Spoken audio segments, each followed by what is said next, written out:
दोस्तों, आज हम बात करने वाले हैं एक ऐसे शख्सियत के बारे में जिनकी धैर्य की सीमा के बारे में बात किया जाए तो बिरले ही ऐसे शख्स मिलते हैं जो पूरे 27 साल अपने तैयारी को दे दिया हो। आइए जानते हैं उनकी कहानी के बारे में। कॉन्फिडेंस का अगर मानवीयकरण हो तो उसका नाम पुष्पेंद्र भैया रखा जा सकता है। अब तक यूपीएससी समेत 9 राज्यों के सिविल सर्विसेज की 73 प्रीलिम्स परीक्षा पास करने वाले पुष्पेंद्र श्रीवास्तव की कहानी ऐसे तमाम एस्पिरेंट्स को प्रेरित करने वाली है जो पहले ही अटेम्प्ट में गिव अप कर देते हैं। सिर्फ प्रीलिम्स ही नहीं, पुष्पेंद्र ने अभी तक 42 मेंस एग्जाम भी दिए हैं और 8 बार उसमें सफल होकर इंटरव्यू भी दिए। अब बस फाइनल सिलेक्शन का इंतजार है। दिल्ली के मुखर्जी नगर में नेहरू विहार की एक बिल्डिंग में खड़ी सीढ़ियां चढ़कर तीसरी मंजिल पर है पुष्पेंद्र भैया का कमरा। कमरे के एक तरफ पुरानी किताबों का ढेर है तो दूसरी तरफ मेज पर नई किताबें और नोट्स।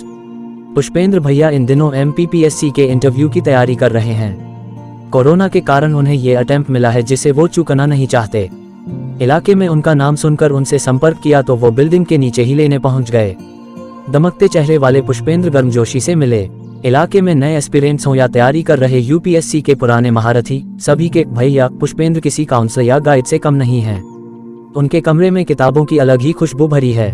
जीवन के करीब 27 साल सिविल सर्विसेज की तैयारियों को समर्पित कर चुके पुष्पेंद्र श्रीवास्तव को भले ही अभी तक सफलता नहीं मिल पाई, लेकिन उन्हें इसके लिए किसी से शिकायत नहीं है।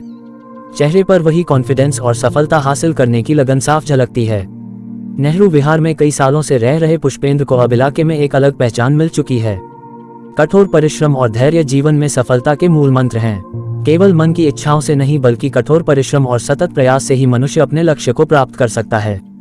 परिश्रम के साथ संयमित और अनुशासित जीवन शैली को अपनाकर बच्चे जीवन में सफलता प्राप्त कर सकते हैं।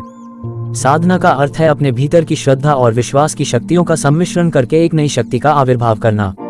मनुष्य कोई भी महत्वपूर्ण कार्य करना चाहे तो उसमें किसी न किसी प्रकार की बाधा, भय, विघ्न, प्रलोभन आते ही हैं, किंतु जो लोग उनका दृढ़ता से सामना करते हुए आगे बढ़ते हैं वे सफलता के द्वार पर पहुंचते हैं।